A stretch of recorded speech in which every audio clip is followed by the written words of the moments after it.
3 dicas não óbvias para auxiliar no pedido da sua aposentadoria. A primeira dica: guarde os documentos antigos, guarde todos os documentos. Você não sabe quando o INSS vai exigir comprovação de alguma informação e os documentos vão te auxiliar.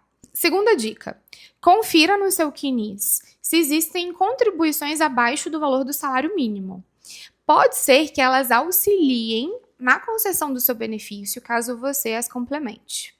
Terceira dica: verificar com um advogado se vale a pena fazer algum recolhimento em atraso ou indenizado para aumentar seu tempo de contribuição e antecipar a data da sua aposentadoria. E a dica que, por mais que seja óbvia que essa é uma extra que a gente está dando, procura um advogado especialista em direito previdenciário, porque é ele que vai conseguir te ajudar para analisar realmente quando vale a pena se aposentar, se tem alguma coisa que pode ser feita para antecipar a sua aposentadoria, para garantir o seu futuro certo.